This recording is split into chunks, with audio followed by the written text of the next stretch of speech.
I woke up to a glowing, naked alien in stilettos, holding a rose and shouting, "Emotional compatibility detected! Commence interspecies mating trials for galactic peace!" I blinked twice, then immediately regretted ordering takeout from that sketchy taco place. She stood beside my bed like a cosmic dominatrix, eyes glowing, legs for days, and skin that shimmered like a lava lamp at a sex party. Her voice was sultry yet robotic, like Siri had discovered foreplay. She introduced herself as Zoraya, diplomatic envoy of the Lustrium Accord, and declared I'd been selected by the universal mating algorithm as Earth's most emotionally evolved male. That's when I knew her system was broken. I was 32, single, unemployed, and had just cried over a detergent commercial. Apparently, my late-night sarcasm-filled dating profile, which read, "Emotionally available for aliens," literally, "Try me," had triggered her planetary scanners. I muttered, "What is this, some kinky government sting?" She responded with a genuine smile and scanned me with something that looked like a glowing marital aid. "Your sarcasm levels are at peak bonding potential," she said. "Your emotional vulnerability, exquisite." I told her I was just depressed, not evolved. She nodded. "Exactly. Your pain makes you radiant." Either this was the most elaborate hallucination of my life, or aliens really had trash taste in men. She explained the terms of her visit while making herself comfortable on my couch, legs folded like a pretzel, tail coiled politely. Zoraya said her people required a proof of compatibility ritual to sign the Galactic Peace Agreement. "This ritual," she whispered, "involves extensive emotional and physical bonding. We call it date sequence initiation." I asked if that was code for Netflix and chill. She replied, "Yes, but with real plasma involved." I offered her a beer. She declined and drank my houseplant instead. When I asked why she chose me out of 8 billion people, she said my profile radiated emotional rawness, desperation, and sincerity. Which, honestly, felt like an insult wrapped in a pickup line. She pulled out a small orb and activated what she called the mating script generator. The orb hovered in the air and listed popular Earth courtship formats: romantic comedies, candlelit dinners, shared trauma, and mutual orgasmic understanding. She said we were to replicate an earthly romance arc. I asked if that involved flowers and awkward silences. She nodded enthusiastically. I was given 5 minutes to get dressed, during which she watched me change and made notes on my subtle physical vulnerability and nipple symmetry. She looked like someone who read erotica through spreadsheets. We sat down for Phase 1, emotional priming. I played the notebook. Halfway through, she was sobbing, glowing bright pink, whispering, "Why didn't Noah just build the damn house sooner?" I asked her what she thought of Ryan Gosling. She replied, "Is he your planetary alpha male?" I said yes, and she wrote that down. Then came Phase 2, physical compatibility demonstration. She asked me to demonstrate a typical Earth mating ritual. I tried explaining foreplay. She misinterpreted it as wrestling plus fluids, and activated her body into a soft, slippery texture that made hugging her feel like cuddling a warm gummy bear. She tried to kiss me, except it was more of a vacuum seal around my face. I choked on her pheromones, which smelled like lavender and space anxiety. I suggested taking things slow. She thought that meant time dilation. Suddenly everything around us paused, including my dog mid-scratch. I freaked out, and she gently reset reality. "Sorry, my people interpret taking it slow as quantum consent buffering," she said. My life had officially become a hentai fever dream. We moved to the backyard for fresh air, where she initiated a bonding dance under the moonlight. She asked if this was what humans called seduction through rhythm. I told her it was more like grinding while pretending to like each other's music. She nodded. Deception-based attraction. Very advanced. She scanned my hips and adjusted hers to match. The result was a weirdly erotic alien shuffle that nearly caused my neighbor's motion sensor lights to trip. She then gave me a gift, a glowing crystal labeled Emotion Enhancement Stimulator. I pressed it. Suddenly I was reliving every bad breakup in surround sound. She said it was supposed to make me more open. I told her I was already open, mostly to pizza and mild regret. She apologized and played a galactic harp from her wrist to soothe me. I didn't know what was more surreal, my backyard concert or the fact that I was starting to find her cute. She smiled as if reading my thoughts. Your pheromones have shifted.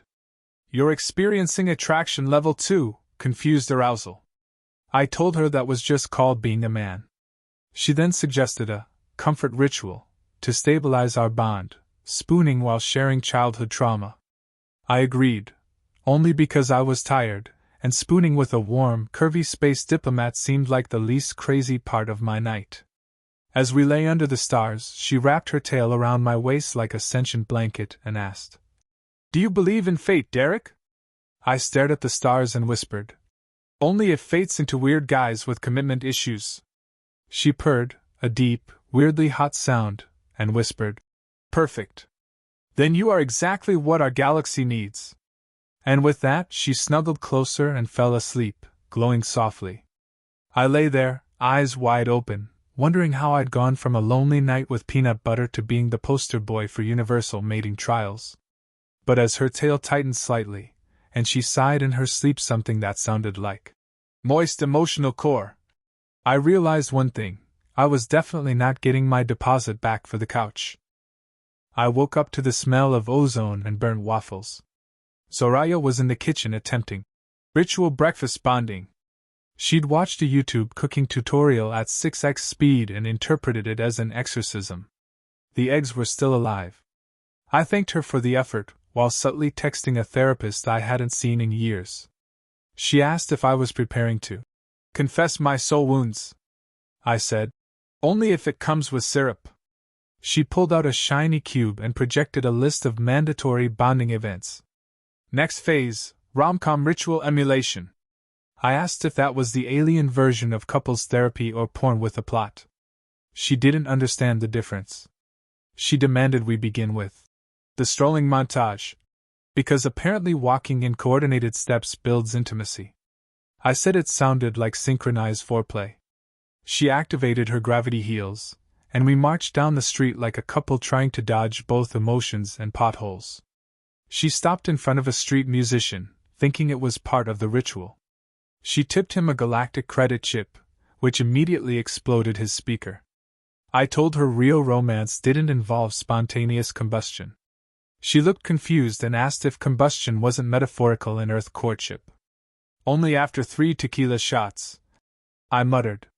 Later, we moved to the next tradition, recreating iconic romantic moments. Soraya insisted on the "draw me like one of your French girls" bit. Except, she drew me with unsettling accuracy. Naked. With annotations. "I have studied every wrinkle," she said proudly. "Your left testicle is asymmetrical. This is very rare. On my planet, it's considered high status." I had never been more flattered and disturbed at once. She tried to feed me strawberries while quoting Earth romance lines in reverse order, making it sound like a love spell gone wrong. I asked her what she thought romance really meant. She replied, "Strategic vulnerability followed by synchronized climaxes." I told her that wasn't entirely wrong. She nodded and made a note titled, "Earthling Erotica Philosophy." We tried sharing a milkshake. She inserted a metallic tongue-like tube into the straw and absorbed it in one slurp. I said that wasn't how humans do it. She apologized and tried again, this time inserting the straw into her forearm. The result was erotic, clinical, and deeply confusing. I was halfway to being aroused and halfway to dialing a tech support number. She asked what comes next in the bonding process. I told her most people either ghost each other or pretend they're not ready for a relationship. She blinked twice and said, "We interpret ghosting as honorable disappearance." I said on Earth it just meant someone was an asshole. She whispered, "You are so emotionally complex. It's intoxicating." Then she tried to unzip my soul, metaphorically and literally. I stopped her just before she activated her neural vulnerability probe. To slow things down, I put on another rom-com, When Harry Met Sally. She took it as a documentary. When Meg Ryan faked the orgasm in the diner, Zoraya clapped and said, "Such precision! Does this ritual climax in food halls often?" I told her only in New York. She nodded and filed it under regional mating customs. She crawled onto my lap and asked if I'd ever fallen in love. I told her I once thought I had, but she turned out to be polyamorous, vegan, and emotionally unavailable. Zoraya asked what vegan meant. I said, "Someone who doesn't eat meat." She gasped and whispered, "So cruel. Denying protein-based bonding." When I asked her about love, she shared that on her planet, partners merge minds for 10 minutes, and if no one screams, it's considered a match. I asked if anyone had ever screamed. She said yes, usually because they see each other's browser histories. Then came the kissing test. She leaned in and asked, "Shall I initiate oral interface?" I said, "You could just say kiss." She whispered, "Kiss, such a fragile word for such a moist commitment." Her lips felt like satin dipped in champagne static. Halfway through, her skin began glowing purple. I pulled away worried. She smiled. "That's normal.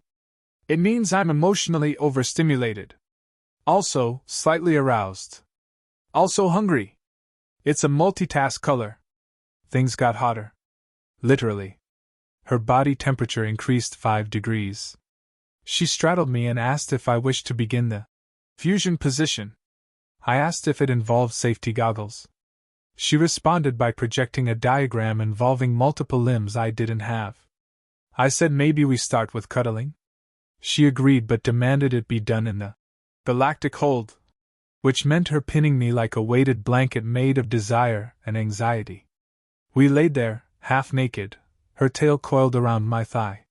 She whispered stories of past lovers, one with 3 hearts who forgot her birthday, one who turned into vapor mid-thrust, and one who wrote her a poem so bad it was classified as a psychic attack. I told her I once dated a girl who made me sleep on the floor because her dog didn't trust men. Zoraya sighed and said, "Earth pain is tragically erotic." Just as I began drifting off, thinking maybe this wasn't the worst date of my life, she whispered, "Tomorrow, we simulate heartbreak and jealousy to complete the romantic arc." I groaned. "Is there a phase where we just nap?" She kissed my forehead and said, "Only after the argument about commitment." Then she activated sleep mode, emitting soft purring that smelled like cinnamon and unresolved tension. I lay awake, wondering what kind of maniacal cosmic AI decided I was the best choice for universal love diplomacy. And yet, despite the chaos, despite the weirdness, and despite the awkward tail placement, I couldn't stop smiling.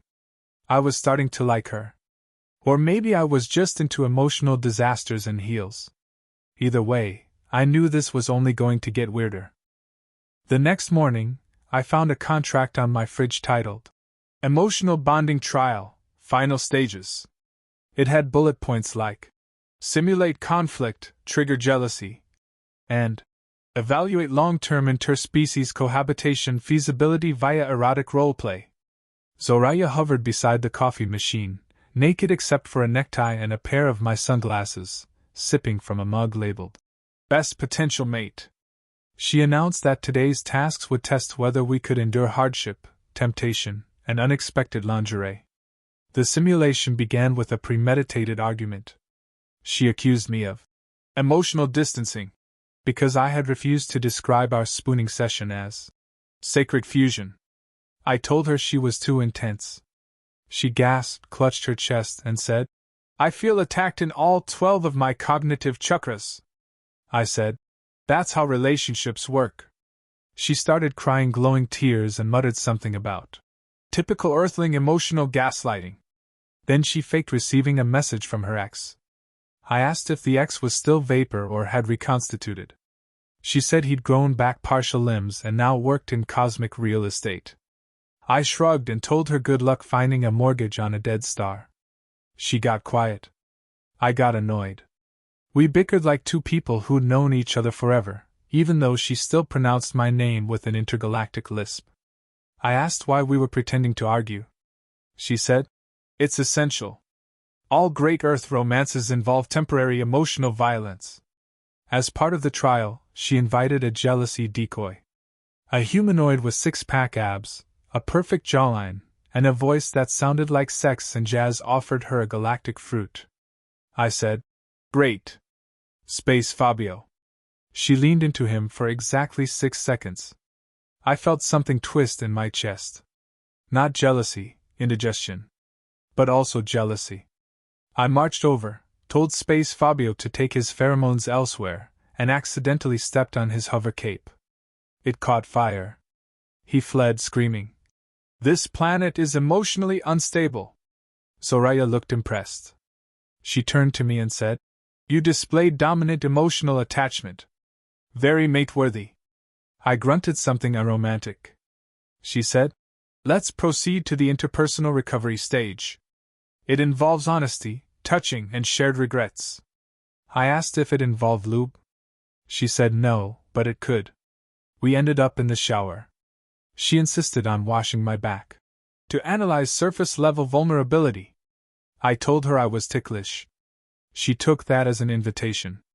I slipped, grabbed her hips, and we both tumbled into the tub like horny bowling pins. We made out with the kind of reckless energy that only happens when you've passed through mutual embarrassment. Her skin shimmered, pulsed, and released a scent like heat and memories. Her body morphed slightly, adapting to mine, syncing breath, rhythm, tension. She whispered phrases in her native tongue that translated into things like, "Take me like a supernova collapsing," and "Penetrate my gravitational truth." We didn't make love, we made an interspecies diplomatic incident. Afterward, wrapped in towels and questions, she sat on the bathroom floor and asked, "What now?" I didn't have a good answer. I told her most humans avoid that question with pancakes or awkward silence. She downloaded 30 pancake recipes and offered to make one shaped like my face. I said that felt too intimate. She stared at me, all glowy and alien and weirdly familiar, and said, "I could stay. Cancel the rest of the trials. Tell the Council Earth is emotionally sufficient." I blinked. That felt like a proposal. I reminded her that she barely knew me. She said she'd scanned my dreams and masturbatory patterns. "I know you better than you know yourself." I told her that was creepy, and also, maybe a little hot. We tried to act normal. Played board games. Watched more rom-coms. Tried hand-holding under blankets. But something had shifted. Soraya stopped narrating everything in scientific terms. She laughed without filtering it through translation software. She wore my hoodie and smelled like static and mischief. I caught myself smiling too much. At one point she asked, "What if this wasn't just a mission? What if I chose you?" I said, "Then you've got terrible taste and I love it." She beamed so hard the lights flickered. We kissed again, but slower, like we were testing gravity between our lips. She whispered, "You're the only person I've met whose flaws make me feel normal." I told her I had no idea what I was doing. She said, "Perfect. Me either." Just as we settled into a mutual silent moment, the kind that smells like beginnings, her communicator buzzed. The mothership had arrived. A fleet hovered above Earth, waiting for her report. She was expected to leave in 1 hour. I asked what happened if she stayed. She said, "I'd become a traitor and risk galactic war. But I might also get to be yours." I didn't know what to say. I'd fallen for someone who wasn't even from the same evolutionary chart. I had $37 in my bank account and a toaster that only worked on odd days. But she made me feel seen in a way no one else had. Like I wasn't just emotionally broken, I was uniquely damaged, and that was okay. She stood, glowing faintly blue, and asked, "Would you miss me?" I nodded. She nodded back. "Good. That confirms it. You're mine now. Intergalactic treaty be damned." I asked if that meant we were dating. She said, "Dating is for cowards. We're fusing timelines." And just like that, the countdown began. The countdown hit 30 minutes. Soraya paced in circles, mumbling in 3 languages and swearing in a 4th that sounded suspiciously like moaning. Her ship was sending urgency pulses to her spine. She glowed yellow, panic mode. I asked if she needed to pack. She said she was already compressed in emotional memory, which was apparently the alien version of luggage. I offered to come with her. She said humans can't survive the emotional density of hyperspace unless they've cried in public without flinching. I said I once sobbed during a car commercial. She said I might make it. She pressed her forehead to mine. If I go, everything resets. No calls, no cosmic texts, no horny dream projections. It ends. I nodded, trying to seem unaffected while wondering how many therapy sessions this was going to take to process. She whispered, "Or I stay and Earth gets flagged as a volatile emotional zone and your planet loses intergalactic dating access for 3 centuries. I shrugged. We've already survived TikTok. 5 minutes left. Her ship pinged again. She sighed. Protocol demands closure. I asked if we could at least do a dramatic rom-com goodbye. She nodded, lips trembling. I threw open the door, and the sky was filled with silver light. I yelled something half stupid, half sincere. I didn't believe in space love until I found you in stilettos. And she melted just enough to cry another glowing tear. She said, "You're the only human I've met who could turn sarcasm into sincerity." I said, "You're the only alien who made me think foreplay might involve multilingual paperwork." She laughed, touched my face, and started to rise into the air. Her body shimmered like sadness wrapped in glitter. I yelled again, just because it felt right. "You forgot your toothbrush!" She yelled back. "Keep it. It vibrates in 6 dimensions." Then she was gone. The silence that followed was cosmic. I stood barefoot in my yard, under stars that suddenly felt bigger and more personal. My neighbor peeked over the fence and asked if I'd finally tried mushrooms. I said, "Close. Intergalactic matchmaking." He nodded and returned to watering his cactus. Days passed. Then weeks. I tried dating again. Everyone felt small, 2-dimensional. I missed the way Zoraya mispronounced sarcasm like it was a dessert. I missed her data-collecting cuddles and how she thought my awkwardness was exotic. But I assumed it was over. That she'd been a wild chapter I'd never explain without sounding like a guy who needed adult supervision.